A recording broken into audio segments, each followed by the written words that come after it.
Olá, estamos começando mais uma edição do nosso programa e hoje nós vamos falar sobre a estratégia de imunização que a Petros vem implementando nos planos de benefício definido, como é o caso do PPSPR e PPSPNR.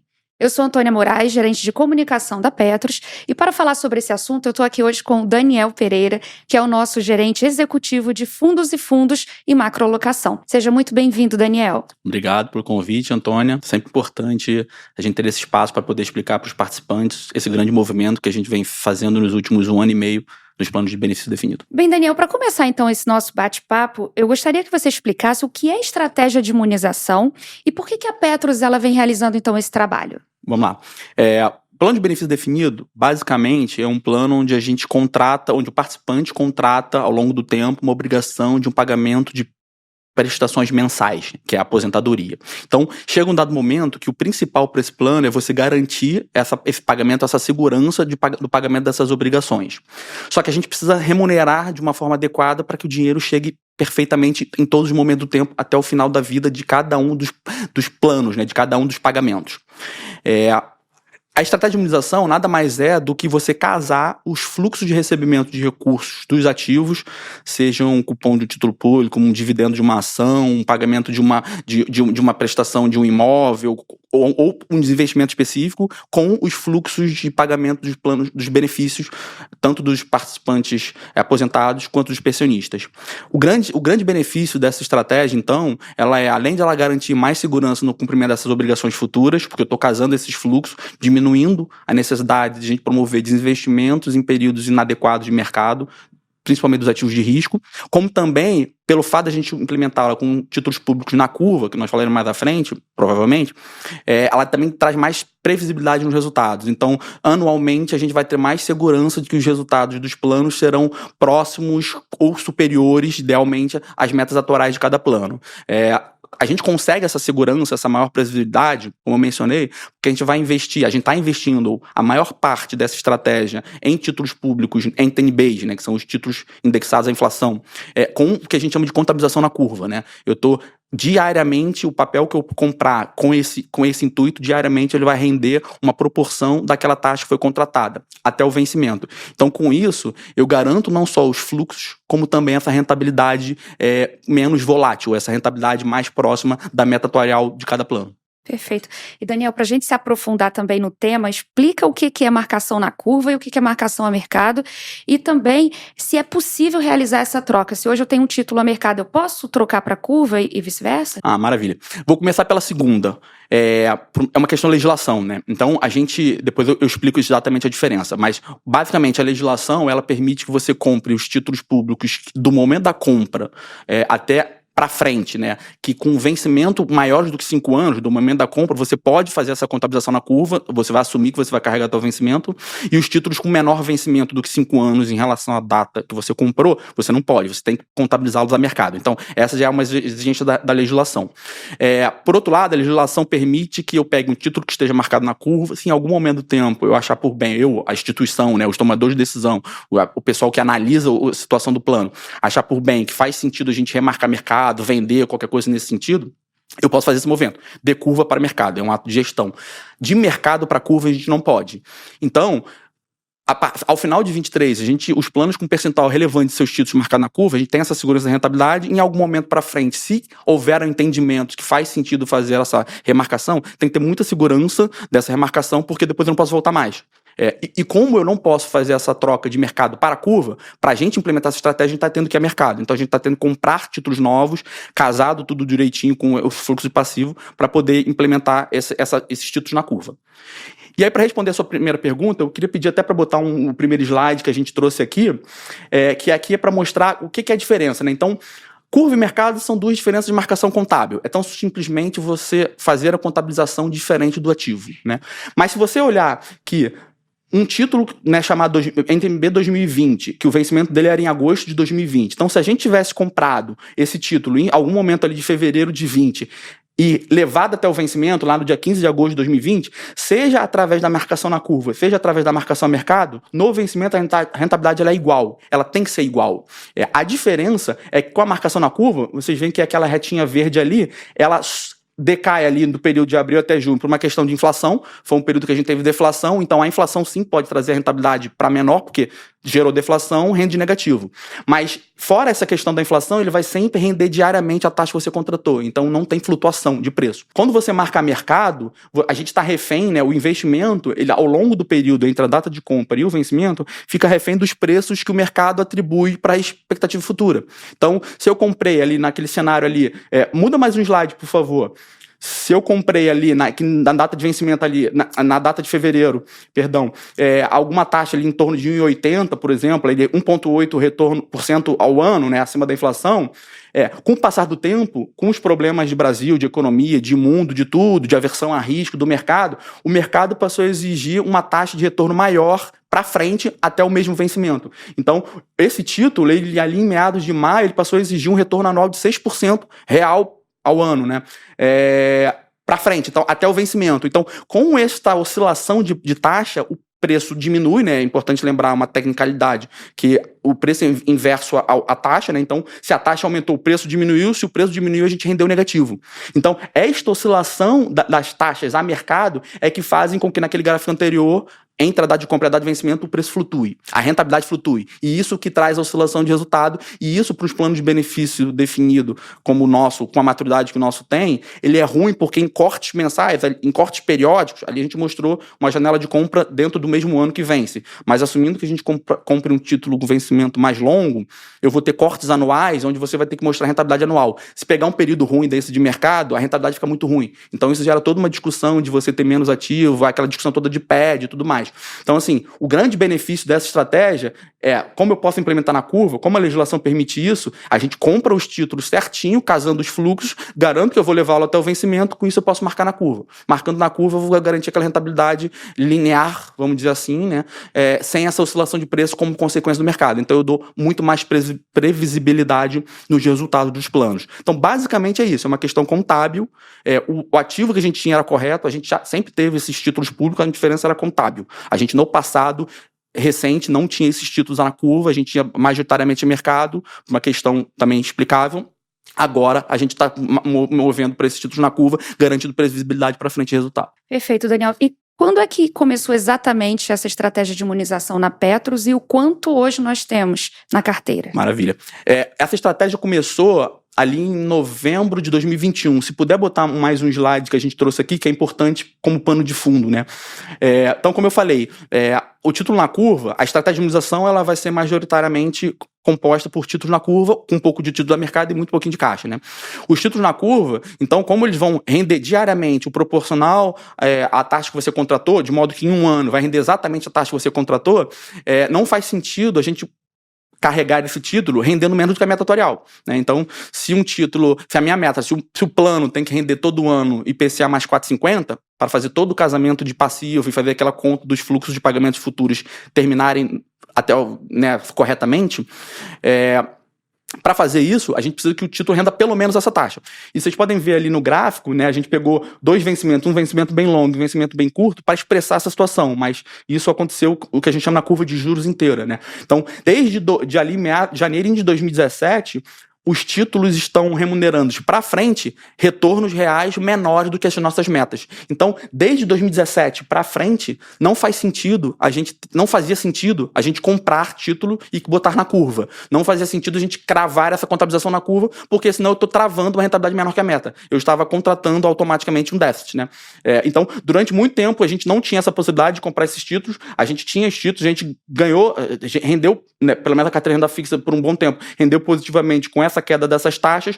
O que aconteceu é que ali de meados de setembro de 20 em diante, os juros voltaram a abrir, o que a gente chama de abertura da curva de juros, ou seja, o mercado começou a exigir uma precificação, um retorno maior à frente, por características de economia e aversão a risco e afins, e com isso a gente começou a render negativo, né? Impactou nosso resultado. Mas só ali em outubro de 2021, meados de outubro, meados de setembro ali, que os títulos voltaram a remunerar acima da meta, como está bem claro ali no gráfico. Então, a partir desse momento, passou a fazer sentido a gente voltar a comprar título público na curva. Então, como ali passou a fazer sentido, foi quando a gente começou a implementar a estratégia de imunização. A gente começou a comprar ali meados de novembro de 21, tá, para os planos B10, implementamos a política, né, devemos a nova política de investimento de 22 para frente, com esta carteira de títulos públicos considerada, né, com essa estratégia de imunização já considerada, e a gente saiu do final de 21 com alguma coisa em torno de 5% na média dos planos de benefício definido em alocação em NTN-Base na curva, para 50% do patrimônio ao final de 21. E agora, ao final de até abril de 23, nós já alcançamos alguma coisa em torno de 67% no PPS-PR, pode passar mais um, por favor, 62,6% no NR. Por que isso?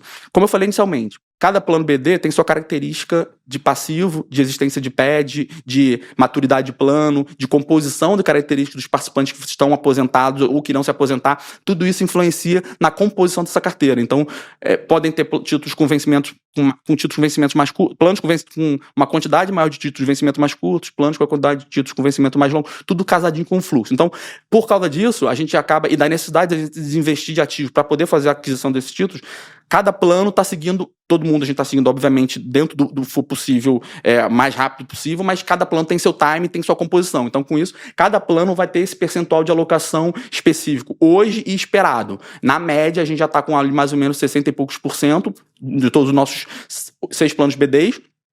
E para os PPS-PR e INR, a política de investimento desse ano, né, elaborada no final do ano passado, definiu então que a alocação ótima é que esses 2 planos têm 80% na estratégia de imunização. Então vão ser 80% nessa estratégia de imunização com títulos na curva, um pouco a mercado e um pouquinho de caixa, com esse casamento de fluxo que a gente mencionou, e os outros 20% nos demais ativos para tentar gerar recuperação de resultado para trás. Entendi. E a estratégia de imunização, ela já está produzindo efeitos assim nos resultados dos nossos planos? Já está produzindo bastante efeito.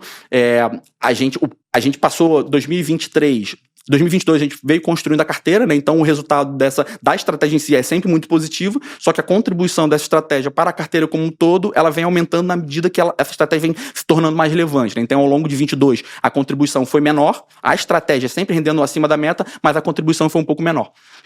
Já em 23, a gente já está com um percentual bem relevante, então a estratégia continua performando muito bem. A gente, na média ali, a gente tem comprado títulos públicos indexados à inflação, as famosas NTN-Base, com taxas acima de um ponto percentual das nossas metas atuariais. Então, na média ali, os planos têm meta atuarial de IPCA mais 4,7, 4,8. A gente está comprando títulos públicos que vão remunerar todo ano IPCA mais 5,8 por ali, né? Então, esse 1 ponto percentual traz um resultado positivo, muito positivo para o plano, e com isso, essa carteira de imunização já está rendendo alguma coisa como 110 CDIs, 110% das metas atuariais, 115%, dependendo de cada plano. A contribuição dela é muito em função do tamanho, né? Então, como a gente ainda tem uma parcela relevante de ativos a mercado, até o resultado que a gente tem divulgado, os planos não estavam batendo as metas. A gente vem num período de recuperação muito boa dos resultados, né? O mercado está sendo muito positivo, muito favorável com os desdobramentos dos movimentos econômicos, todos que vêm sido postos, discutidos e debatidos e aprovados. Então o mercado está numa tendência positiva, a gente vem vendo a recuperação de resultado, fechamento dessa diferença entre as rentabilidades dos planos como um todo, e acima de tudo, o que está puxando isso, além dos títulos, além dos ativos a mercado, são esses ativos da estratégia de imunização que estão performando muito bem, sim. Legal, Daniel. E por que você fala de imunizar 80% da carteira, no caso dos PPS-Ps, né? Explica. Porque não poderia ser 100%. Porque não poderia ser 100%, perfeito. A gente até vai ter planos que vão ser quase 100%, né? Os 2 planos pré-70, o PPS-PR pré-70 e o PPS-PNR pré-70, a carteira será composta basicamente de empréstimo e da estratégia de imunização, né? Para você ver um exemplo. O porquê disso? Para a gente chegar até essa definição dessa alocação ótima, a Fundação ela faz os estudos que a gente chama de estudos de ALM, né, que é da sigla em inglês de Asset and Liability Management.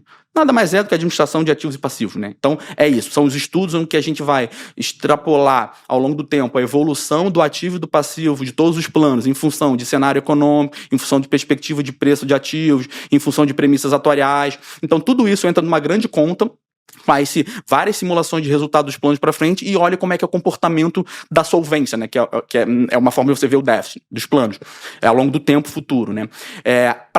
Como resultado final desse estudo LM, o que foi apontado? Sempre aponta qual é a taxa de juros do plano, ou seja, qual é a rentabilidade mínima necessária e também qual é o direcionamento estratégico dos investimentos. O que foi apontado nos estudos desde 21 da política de 22 até 26 e agora da política de 23 até 27 é que 80%, para os PPSPs RNR, 80% de alocação nessa estratégia de imunização e 20% em outros ativos, do ponto de longo prazo, é uma alocação ótima que aumenta a probabilidade da gente recuperar os resultados dos PEDs passados em uma janela de tempo mais adequada. O que eu estou querendo dizer com isso? A estratégia de imunização, ela vai render acima da metorial, mas ela vai render até um limite X, né, porque eu não vou ter mais oscilação de resultado. Então, o dia que a bolsa der um belo resultado, o ano que a bolsa der um belo resultado, eu não vou capturar nessa estratégia de imunização.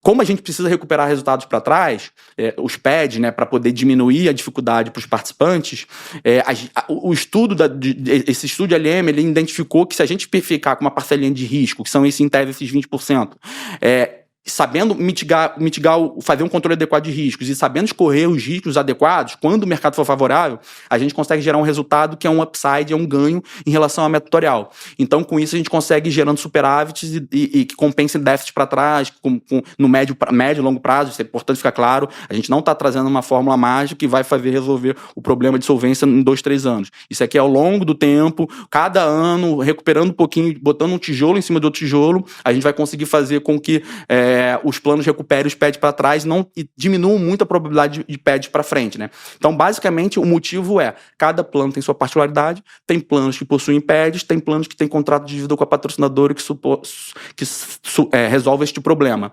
Então, para cada particularidade, o estudo LM apontou uma alocação ótima. No caso dos PPSPs NRR, é 80% nessa estratégia de imunização e 20% em ativos para a gente buscar o maior resultado. Tá, uma pergunta também que os participantes fazem é por que o processo de imunização, ele contempla só os planos de benefício definido. Você pode explicar? Legal, eu explico sim. Pela própria particularidade do plano, né? Como o próprio nome do plano diz, ele já tem um benefício definido. Então, quando o participante ele entra nesse plano, já na largada, ele tem uma estimativa de quanto é que ele vai receber por quanto tempo lá no futuro, e à medida que o tempo vai passando, quando ele de fato se aposenta, o benefício fica de fato definido, né? Então, a gente já sabe o fluxo futuro de obrigação, né? De pagamento. Por isso, faz sentido você fazer esse casamento. Nos planos de contribuição definida, isso não existe, né? Eu não sei, enquanto o cara é ativo, ele está acumulando, né, o maior patrimônio possível, dado o limite de risco que ele tolera e o risco que é adequado correr em função do mercado. A partir do momento que ele vira beneficiário, ele tem uma miríade de opções para escolher e todas elas são variáveis, né, não é uma coisa certa definida, em algum momento o tempo termina e terminou. Então não faz sentido a gente implementar isso porque eu não tenho esse fluxo definido para poder fazer o casamento. Nos planos de contribuição variável, fica no meio do caminho. Eu meio que já falei um pouco sobre isso no caso do PP2. Quando o participante vira beneficiário, ele pode optar pela modalidade renda vitalícia. E quando ele opta pela modalidade renda vitalícia, ele se torna um beneficiário definido. Então, para estes participantes beneficiários definidos dentro de um plano de contribuição variável, a gente pode implementar uma estratégia de imunização. Só que o problema é que a legislação recente, ela vedou, ou o entendimento que se tem é que ela vedou que o plano de contribuição variável, ainda que tenha participantes nessa modalidade de renda vitalícia, que ele carregue títulos públicos na curva em uma parcela maior do que o percentual desses participantes. Então, de uma forma mais simples, isso podia no passado, foi proibido daqui para frente, de algum momento para frente. Então, os nossos planos, tanto o PP2 quanto o plano de outros patrocinadores, Sanasa, ele já tem uma parcela de títulos públicos na curva maior do que a nossa parcela de beneficiários definidos na modalidade de renda vitalícia. Então a gente não pode comprar novos títulos na curva. Então se eu não posso comprar novos títulos na curva, não faz muito sentido a gente fazer essa estratégia, né? Então é basicamente pela particularidade do plano BD. Daniel, a estratégia de imunização, ela também permite aquele chamado ajuste de precificação. Esse processo ocorre só no fechamento contábil do ano ou o participante consegue verificar mês a mês? Explica pra gente o que é o ajuste de precificação e qual é a relação com esse processo também de imunização, por favor. Muito bom, muito boa pergunta. A legislação é uma questão de legislação, né? A legislação, ela diz, quando a gente compra um título público e coloca na curva, como eu mostrei ali, a gente vai render da data da compra até a data do vencimento, quando a gente carrega até o vencimento, exatamente aquela taxa, IPCA mais os juros que você contratou todo ano. E o seu passivo, o passivo do plano, também é uma métrica de IPCA mais um juro específico, né? Então, eu tenho, ao longo do tempo, eu vou acumulando uma rentabilidade futura que isso não está marcado no valor do ativo hoje. Então, o ajuste de precificação, a forma mais simples de explicar é dizer que eu estou trazendo a valor presente a rentabilidade diferida no tempo. Tá? Só que é meio confuso isso. Como é que é feita essa conta? Quando você compra o título, como eu falei, você vai marcar, render ele exatamente IPCA. Comprei o título NTNB 2055 pagando 5,50. Ele vai render, botei na curva, ele vai render IPCA mais 5,50 todo ano. Só que o que o ajuste de precificação permite como eu mencionei, o título público, o preço do título público, que é o que mede rentabilidade, ele é inversamente proporcional à taxa. Então, a gente viu naquele slide anterior lá, se a taxa sobe, o preço cai, a rentabilidade fica negativa, se a taxa cai, o preço sobe, a rentabilidade fica positiva. Isso no mercado.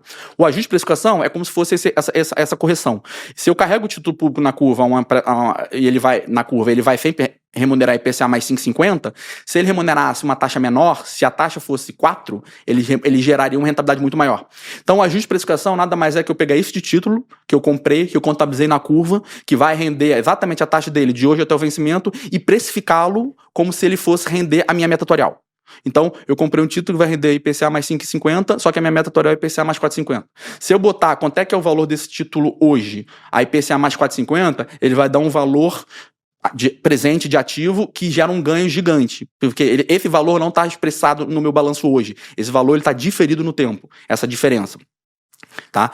Então, esta diferença é uma diferença que sim, o oficial, o correto é só no último dia do ano, porque isso na verdade não é em rentabilidade, esse ajuste de precificação ele não vai ser impactado na rentabilidade, esse ajuste de precificação ele gera impacto na solvência.